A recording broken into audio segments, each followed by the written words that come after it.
Hey everybody, Scout Crafty here again, TGIF. Thank God it's Friday. You made it through another week.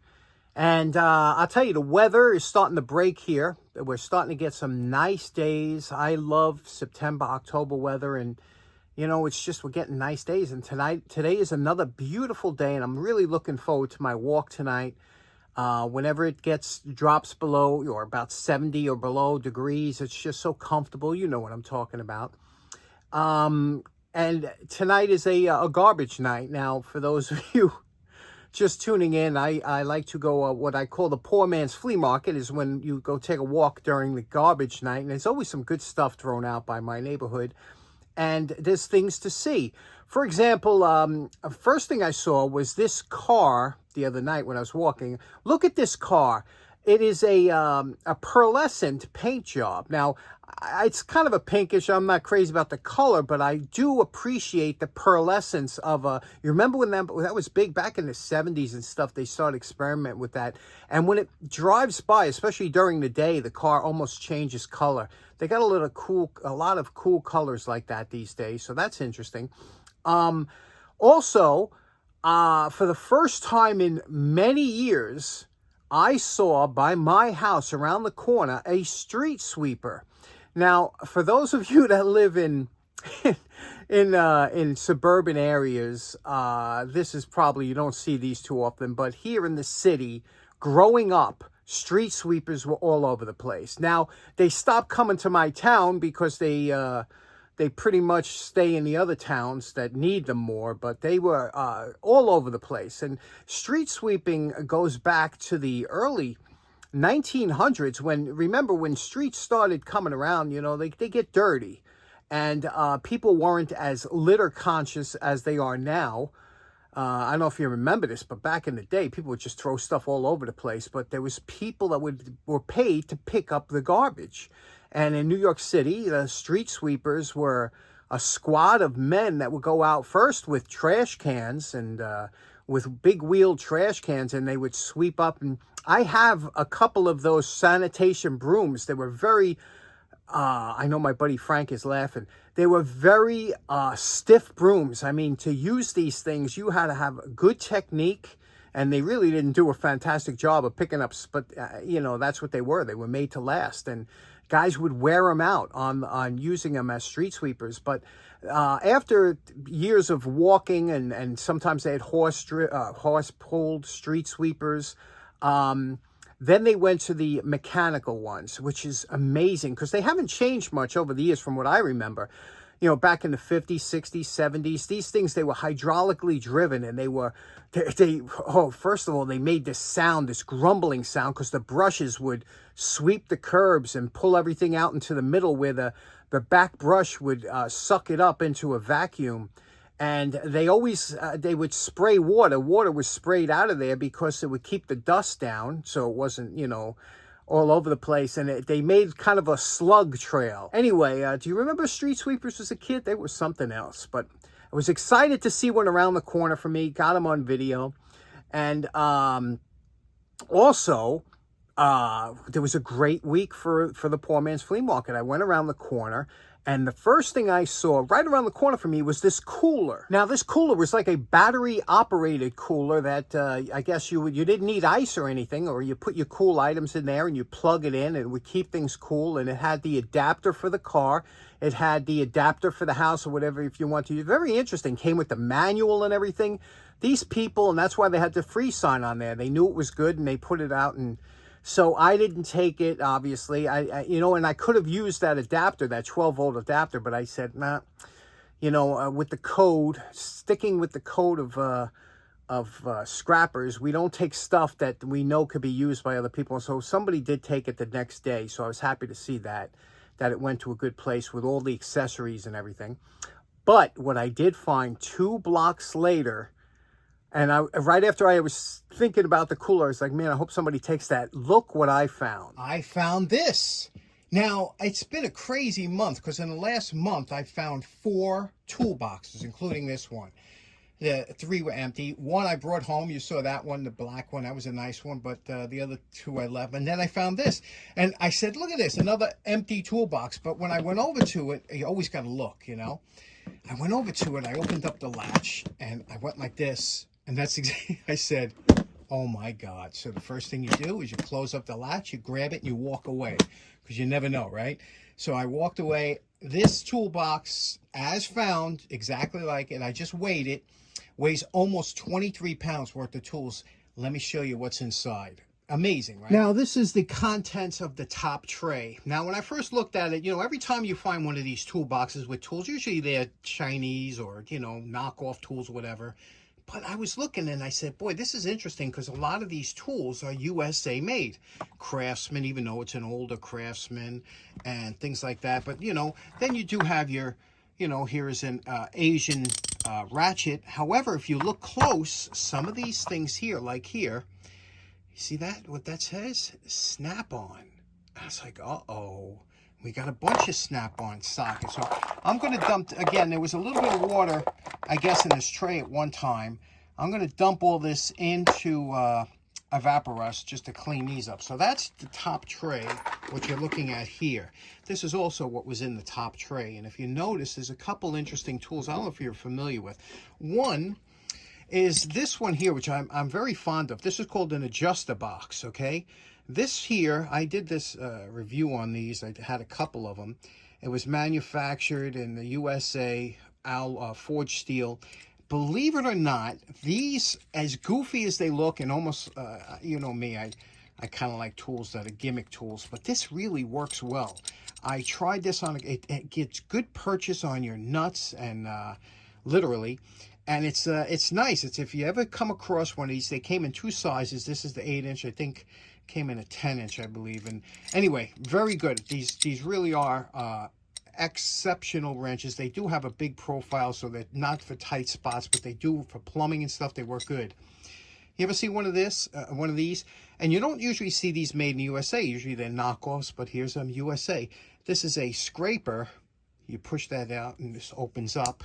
This is great for inspection stickers, things like that, you know. Has a little bit of a cant to it, so you can get in the windshield and get your stickers off. These are always good to have. Again, hard to find, made in the USA.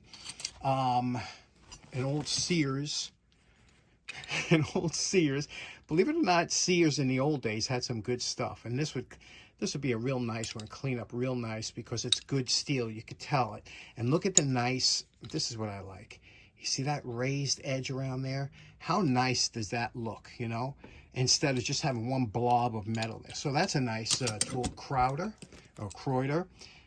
Pliers. Good, again, all good stuff. And here's a nice awl.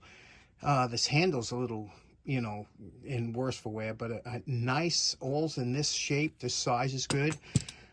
You see here, square handle. Here's another thing I want to tell you. You know I'm a big fan of square shanked screwdrivers. I always tell you that. But there are 2 types. This is my favorite. And this is most likely, oh yeah, look, Mac Tools. Again, good quality stuff, right? Mac Tools. Now, the reason these are good, and I told you they're big in the aviation industry because the wood doesn't transfer the heat, so they like it in there. But what I like about the square shank ones, do you notice that this is flat all the way to the edge? Compare that to, where's that crest? Here. Compare that to this, okay? Now here you have your flat side and the corner. Now the reason I prefer this one here is because if you got to do any prying or wedging, you got the flat surface here to help you out. Whereas when you have this type here, you got the diamond side, the point over here, and it tends to, you know, so I do prefer the ones that are flat like this, okay, all the way down. So if you find them, pick them up. And this is, believe it or not, a really good quality screwdriver. Over here, what an interesting little brush here with a scraper, right? Little wire brush here and scraper. You know, I don't know, I never seen that before. That's a nice one. And look at this here, right? You know how I love these. And bull bar or whatever. And look at this, a bearing for pulling bearings or seals. You see what it says? Warning word, but look at this. Do not strike or use as a hammer. You ready? Snap on. Come on, that's a good find right there, right? So that's just the top tray. Another, again, even this little clamp, made in the USA. I'm shocked. This is what was in the bottom of the box. Obviously, HDX, whenever you see, that's the Home Depot Asian brand of a caulking gun. But again, that's what you would expect to find in the whole thing. But here you find, here's an extension. Look what this says. Snap-on. Snap-on 1/4-inch extension. Boy, you can't. Now, these here, this is a flare wrench. I didn't see any name on here, okay? Flare wrenches you got to be real careful with, okay? Because anytime, you know as well as I do, you're using a flare wrench, you know, that's usually the, on a soft fitting. These have to be good. If you're going to buy a good tool, flare wrenches are one you really have to be careful, because if there's a little bit of slop, it'll strip it out. And I don't know, these feel okay, but I got to tell you, I'm a little leery if there's no name stamped on there. Right? If you put it on, anytime you use a flare wrench, if you put it on, you feel a little bit of movement, don't use it, because you're just going to round off your nut. You know what I'm talking about. Here is, I don't even know what this is. What is this? Look at this. Look at this. I don't know. It's a thermometer of some type. I don't know if it's a automotive type or what. What do you guys ever see this before? Now, for some of you old timers, you remember using these thermometers. You know there is a difference between the oral and the rectal thermometers, and that would be the taste. Over here, look at this. A little bit of a knockoff. A knockoff, but this one is pretty nice. Again, there's no, the way you check it is you hold it together, you see if there's any play from side to side. This one here is, whoever made it did a pretty decent job, because I don't have any excessive play. It don't look beat up. So a Leatherman was a Leatherman knockoff. Here is a tool. This is a tool that deserves to be in the garbage. These things, these real cheap ones, don't use these. These are horrible, you know, and there are ones that they make like this that are actually USA made that don't, you know, aren't too bad. But this one here is definitely, and look at this. I'm talking about made in USA. This one's made in the USA. But I'm telling you, this is the cheapest kind of tool. You could tell, you could feel it, but that's a stripping. But I'm shocked, right? Aren't you? And these are always good. Wiss. Shears, tin shears or something, or metal shears. Excellent. Another Craftsman. I could smell this from here. Remember when guys are talking about the smell and stuff? Now you could scrape off this. This is that coating. This is what happens when you have a bad batch of acrylic handles or acetate handles. And this one was made probably by Western Forge. They usually have WF on it. But again, a poorly reground tip. And it's got that angle that I don't like on here, but it can be saved. But here's interesting. Look at this. 5 pair of Peterson. Okay, USA Peterson vice grips. Now, I prefer the curved jaw. This is one of my favorites, but I like the smaller one, the 7WR, but this is the 10. And the rest of them are, well, this one here is another one. This is a curved jaw. Okay, this is a CR. And notice the difference in jaws. One's WR, one's CR. See the difference? This one has the obligatory weld splatter on the jaws. But anyway, what do you think? What a find. Yeah, I know everybody likes to see a cleanup, and I want to do this because like I said, I always love these. This is called a pry bar. The 1650 Snap-on in their catalog goes for $89.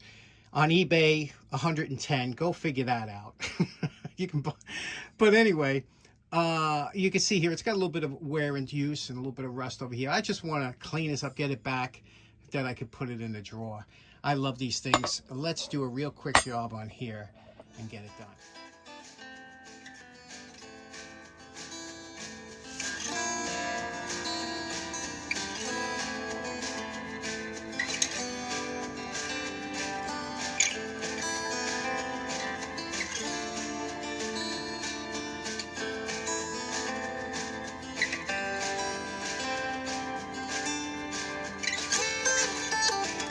And we're calling this project done.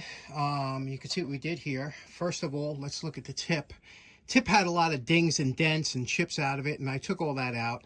Also, it was ground at a point. There was an angle here. It comes down, and then there is a tip. Anytime you're going to use any kind of pry bar or anything like that, the transition is really important, because anything that's on there will get hung up as you're trying to put this into either two holes to line them up or whatever. So it's always better to have a nice transition, smooth like this.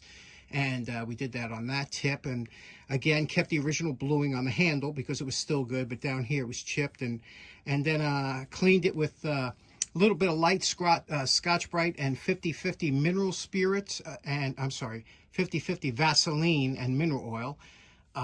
Over here, you could see, now this is important too. This head here, they call it a pry bar because you could use it for anything, but traditionally this head was for pulling seals, okay? When you got to pull a seal, and a seal is around a bearing or whatever, and anytime you're going to do that, it's imperative that you put a bevel on the edge. You see what I did here? You see the edge? It's nice and beveled all the way around. This is smooth. You could touch this whole thing. It's smooth. And the reason you do that, because if you have sharp edges like they did originally from the factory, first of all, they chip. And this did have some chips. Second of all, anytime you go to remove a seal, something, you're going to damage the seal. Whereas if it's a smooth bevel on there, it's and the same thing down here, especially down here. You see that? Beveled over here, and that's perfect. You guys know what I'm talking about. If you ever tried to dig out a seal, especially if you want to reuse it or something, you need something that's not going to damage it. Did the top up, so it's a nice tool. I love these things, and especially the fact that it's a snap-on makes it that much better. But any brand, really, they're good. Okay, so in closing, that was a good find today, wasn't it? Even if I would have just found that snap-on pry bar, I would have been happy as a clam. Imagine finding all those tools, 23 pounds of tools in a toolbox, just left out in the street for the sanitation to pick up, and I beat them to it. Anyway, hope you enjoyed today's episode. Hope you have a great weekend. We'll see you again on Monday.